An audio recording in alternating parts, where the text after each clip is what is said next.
I recognize the gentlewoman from Colorado, Ms. Boebert, for 5 minutes. Thank you, Mr. Chairman, and thank you, Ranking Member Jason Smith, for holding this hearing. Thank you, Vice Admiral Boxall and Undersecretary McCord for serving our country and taking time today to talk about the Biden administration's defense proposal. The Biden agenda spends big on everything except our national defense. In our ranking member's opening remarks, he mentioned that this administration seeks to defund our military, defund our police, which weakens our safety, our security, and emboldens our enemies. Whether this is at our southern border or to support our men and women in uniform, Biden's budget is light. Under Biden's budget, defense spending is essentially flatlined. Biden's budget would spend more on non-defense discretionary spending than defense discretionary spending. This administration states that climate change is the biggest threat to our national security. I disagree. I would argue Biden's budget is a greater threat to our national security. It distracts from real national security threats like China, Russia, and the southern border being wide open to folks from all over the world pouring into our country illegally.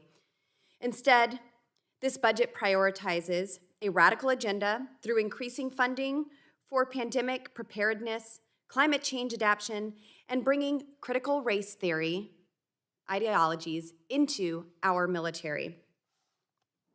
Mr. Chairman, I ask unanimous consent to submit a report by General Ed Boebert and Lieutenant General Ed Anderson on the discussion to move U.S. Space Command into the record.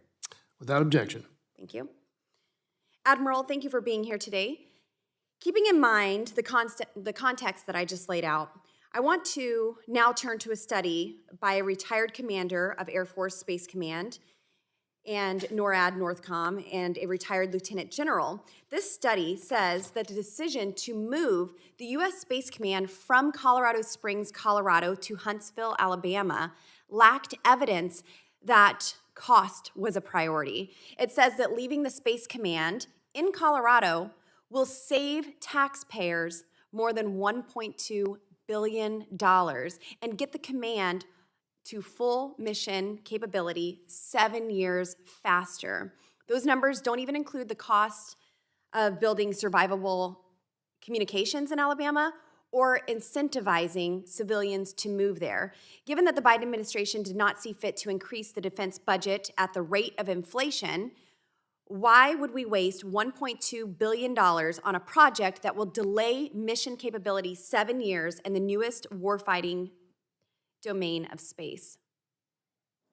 Thank you, Congresswoman. I have not read that study. I don't know the details of it or how those numbers were calculated. What I do know is that the Air Force is giving due diligence to the question. I don't know where it stands right now. I think it is. I have not been aware of any of those numbers that are used. So until I have that, I wouldn't be able to comment. Thank you, Admiral. Since the DoD, IG, and GAO are both investigating the decisions to move Space Command, will DoD also conduct a complete reassessment of the cost during this pause for the investigation? Again, I'm not familiar on the DoD portion of that, but I will say that cost is one aspect of it. There are a lot of things that go into those studies.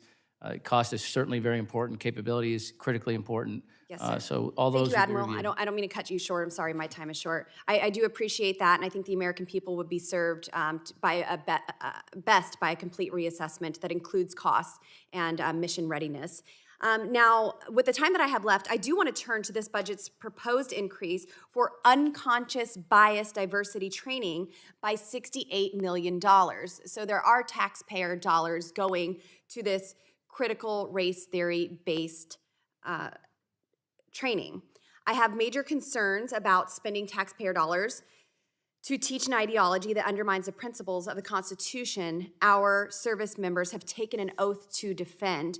I have written the Secretary of the Navy to stop attempts through Task Force 1 Navy to insert this ideology into training regime for sailors in the U.S. Navy. And I also wrote to the Secretary of the Air Force regarding the removal of Lieutenant Colonel Lomer from his command due to the developing politicized environment in the DoD. This indoctrination and mandatory trainings have been taken too far. My time is up.